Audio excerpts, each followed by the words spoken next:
here. Hope all is well. Welcome to another Living Well is a Lifestyle vlog with Dr. Eve. We're here on my channel where we talk about all things living well from the soil up and how that everything that we grow, everything that we do impacts the temple. But before we do that, y'all, I'm going to need y'all to see all these tomatillos that volunteered in this pot that I was going to plant some things in, but I decided, well, let me wait and see what this weed is that's coming up inside this pot. Y'all get into this here, right? Y'all see these tomatillos? I started to pull them. Something said, no, these are true leaves. These are first leaves. This is some kind of plant. And so I did a scan to post a picture to the internet, and it came up tomatillos. And lo and behold, it's tomatillos, y'all. Get into it. Y'all see the sack? There is, God, so many tomatillo plants in this small container. So I'm going to have to repot some of them, and I have a place to put them so that they can grow well, because this pot will limit their ability to thrive. So I am going to move them to one of the bigger pots in the new patio garden because I have some extra pots. So isn't that exciting? There is a one. Let me just tell y'all. Let me just two, and babies are still coming up. More are still coming up. So not only do we have 122 okra plants, but we now have, oh, good God, I don't know how many tomatillo plants we gonna get out of this, but I was actually gonna go look for tomatillo seeds. This is why I go for my seeds, y'all, because I don't know what happened, but a tomatillo must have found its way into this bed, into this soil. It got mixed in, and look at all those tomatillos. I was actually going to plant something in this pot.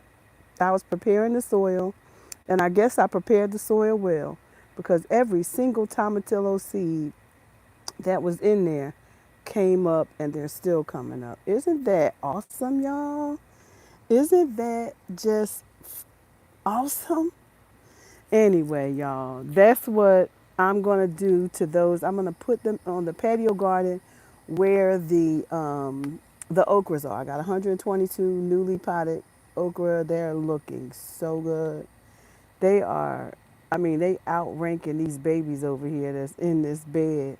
But okra love the heat. So whatever loves the heat, y'all, plant that, because eventually a lot of some things are going to die back. Like, so right now, my main crop in my garden is heat lovers: tomatoes, peppers, um, okra, melons of all kinds, cucumber, watermelon, also cantaloupe, peppers galore, basil, yeah, and herbs. So the garden is doing well. We've had a huge heat wave, but they surviving. As a matter of fact, I think I gave my plants too much water, and tonight I'm not giving them any water at all. I'm gonna let them dry out a little bit because I think I gave them a little bit too much water, and I don't want to be smelling no mold around here. So, or I don't want to kill the plant. I don't want to the plant. All right, that's a signal that we about to have a heat issue, and it's not too hot yet. So I'm gonna do this real quick. So, yeah, I had to check in this morning, y'all. I had to check in. Your girl had to check in because listen, we talk about all things living well. So I'm gonna give y'all an update. I'm gonna give y'all an update on the journey, right? Because I don't just grow food, but I eat the food I grow, and I got some. I have some immediate goals, some immediate small goals, some immediate, intermediate goals, and some long-term goals. So I wanted to just check in with all of you and just kind of let you guys know some of the things that's working, what's not working, what happened at check-in today, weigh-in rather, and how did that work for me. So, for those of you who don't know, I am a 63-year-old mother of four, grandmother of seven, and I've always loved to work out, right? But there are a lot of other things going on when you are 63, right? And so I am facing the challenge of after reproductive uh, visceral weight around the belly, keeping my muscle or muscle deterioration because over years you lose so much of your muscle. That is scientific fact, unless you are bodybuilding, right? Over time, after 40, you begin to lose a lot of your muscle. So, you have to be vigilant about being your best self at as you age, right? I my goal is to live until it is not naturally possible for me to live, and that means I've done all that I can. I have done all the things to live right, and I don't want to live with chronic illness. And I think that after you start to age, you start to see things like high blood pressure. You start to see little creepers, like little creepers creeping up in your creeping, right? Pre this, pre that, pre the other, right? And that's what's been happening with me, and I refuse to take that spirit on when I know that there is a way that maketh right, and that's according to God's. There's a way to maketh God's temple right, and that is through intentional what we put in our mouth, how we put it in our mouth, what time we do it. All the things is important, and your goals or your challenges and methods may be different from mine because we are where we are. Like you may be at a different age, you may be a different size, you may be a different state, a country. I don't know. But for me, in the hot old NC down here in North Kakalaki, at 63 years old, where we grow food and I grow food, y'all see, I'm growing all this food. Well, the thing is, how and why and how I wanted to give y'all the update. So y'all know I started Weight Watchers last week because one of the things I said I wanted to do was one of my goals is to deal with the visceral fat around my waistline because that is where a lot of chronic illness takes. That's the indicator that chronic illness is soon will be an onset to a destructive thing in your life if you don't deal with it, right? Had a little spike in my numbers for my insulin. I had a little spike in my blood pressure, and I began to think about what causes these things and dealing with the root because everything has a root cause, right? And so I am of the belief that we have to deal with the root of the matter. And so the root of the issue with the hypertension is truly at my age the wall lining of your arteries. Like they give you medicine to band-aid it. They give you medicine that say open the valve. They give you high blood pressure to keep the pressure, open the valve to so that the blood can get through. But at the root of the matter is why isn't my blood doing what it's supposed to do anyway? Like, why isn't it doing what it's supposed to do? And those are the questions that we have to ask ourselves because otherwise we will constantly be in constant motion of just fixing small, not even fixing, just moderating, we will be putting band-aids on the wounds. Okay, let me just be clear. Let me just keep it real. We will be putting band-aids on the wounds. I'm trying to keep my phone cool with this cloth because it will get hot even out here. So I decided I did my 10K walk, but I didn't have to do 10K steps. But I did 10K. But here's what I learned. Here's what I learned. I went to my check-in today. my weigh-in, and I gained another pound. I wasn't mad though. I wasn't mad because when you are walking, whenever you integrate exercise into your daily regimen, you're going to start to gain muscle. Muscle is heavier. All right, so that's cool, right? So, but what I learned also, even with the 10K and eating, God's food, all the vegetables, you still, in order to lose weight, you really do have to have a caloric deficit. You have to have a caloric deficit in order to lose weight. Otherwise, you're maintaining the weight that you were. And so for me, I was pushing those veggies. I was eating lots and lots of vegetables. Hey there, sir, how are you? I was eating lots and lots of everything that I grow in this garden, right? And walking. Here's the problem. I wasn't counting. I wasn't looking at, okay, well, you have 3 tomatoes on your plate, or maybe you have one and a half. Maybe it should have been a quarter cup of tomatoes or half a cup of tomatoes and not 2 cups of tomatoes. Because even though it's a vegetable, it still is a calorie, right? It still has calories. And so if my goal is to, when I initially went to Weight Watchers, my goal was initially, listen, I got to figure out how to deal with the scale, right? Because not only do I want to deal with this gain muscle, because if I don't have the muscle, my body won't move the weight anyway.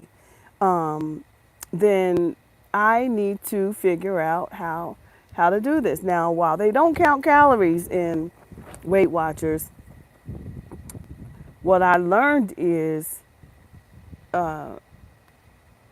they have all these zero foods like that go towards, you don't even have to count on your on your intake. You get 23 points, your point system.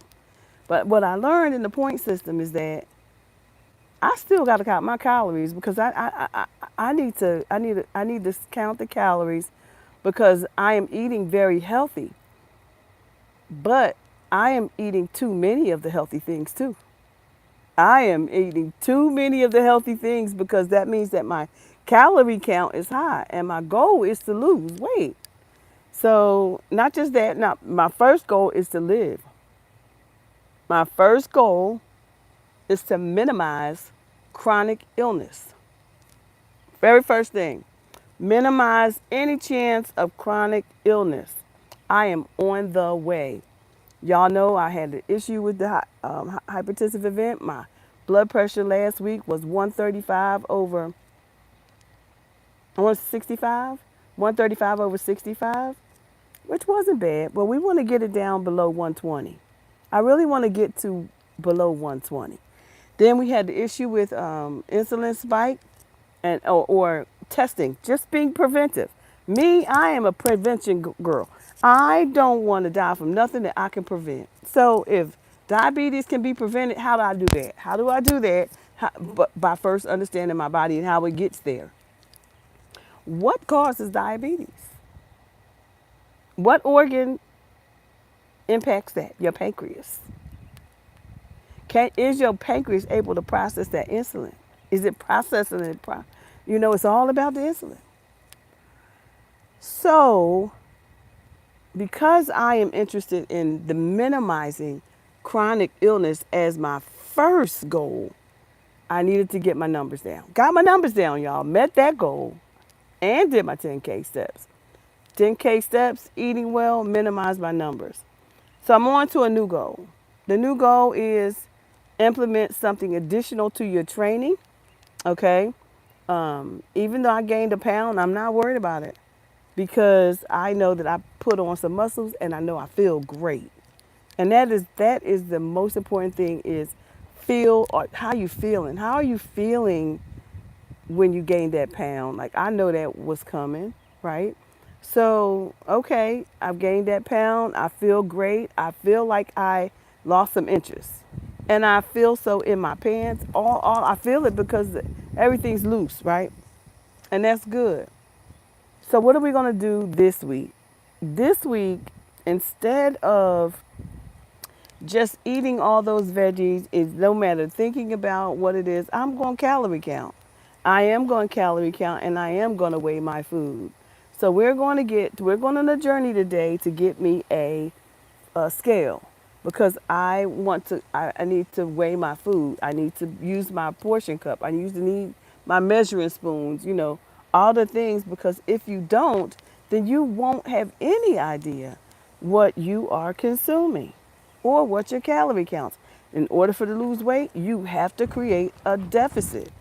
If my body is only at its age and current weight has only a 1,500 calorie minimum, then, or 1,500 to 2,000, I forget what they said I needed to have. There was a number I put in the Mayo Clinic. So there's a calculator that you can use if you're interested in that. I'll leave the calculator down below so you can click on it and see what your numbers, see what your caloric intake should be as you're eating healthy, eating the food out your garden, trying to address and minimize any onset of chronic illness, be that hypertension, be that diabetes, fatty liver, heart conditions, all the things, right? So I'm gonna put the calculator in this video so that you can click on that and put in your weight and get your own, start your plan, right? Because we have to start a plan together. Listen, I have a local community check-in and I have a global community check-in. You can check into either one of those by clicking the link in my description if you want community, because I'm coming here to share my journey, but I'm hoping that you will develop your own journey, because community is important, right? And community is a good thing when we're trying to get to a certain goal.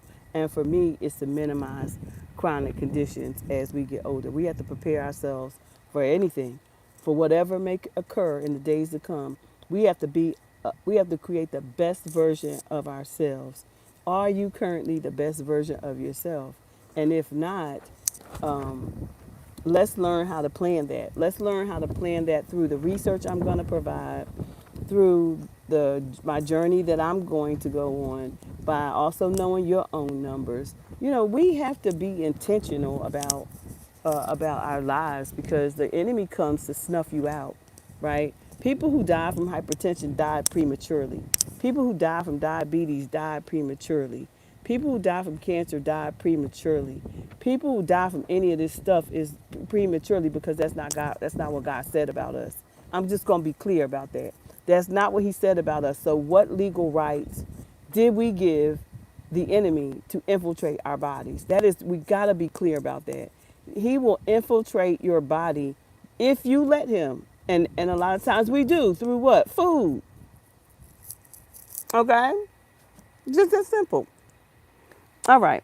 So my goal this week is to do several things. I am going to still do my 10K walk, but I'm only going to do maybe 30 to 45 minutes in my opening fasting. I'm not going to take anything, so it'll be fasting. As I rise, get my clothes on, get to the walk, okay?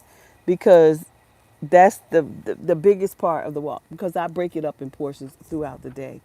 So get to the walk, but do it fasting. Um, and I'm going to be using a Japanese technique of run, walk, run. Not one, run, walk, walk slow, walk fast, walk slow, walk fast is the method that I'm going to be integrating this week. But I'm also going to be integrating technique number 2 that I'm going to be integrating this week is going to be walking 10 minutes within a 10-minute window after eating. Why? Because, can you hear me? Let me know if you can hear me. I just come in. Can you hear me? Can you hear me? If you can, give me a heart or say something, because I just had a call come in. If you can hear me, please comment. I can hear you. Can you hear me? If you can hear me, please comment. I can hear you.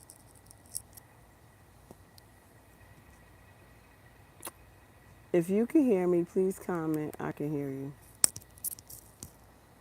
It's hot as fish grease out here, y'all. All right, so I'm gonna keep going. Hopefully this has not affected my video.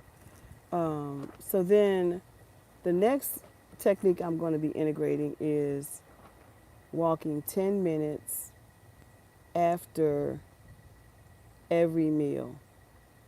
10 minutes after every meal. And the purpose for doing that is to minimize the insulin spike after eating. If there's anything that's going to send your your numbers out of the roof, then within 10 minutes, walking within 10-minute window of your meal will help your body to distribute that insulin to your muscles versus your visceral, turning it into fat, visceral right around your waist, okay? So the goal is to maximize efficient use of the insulin.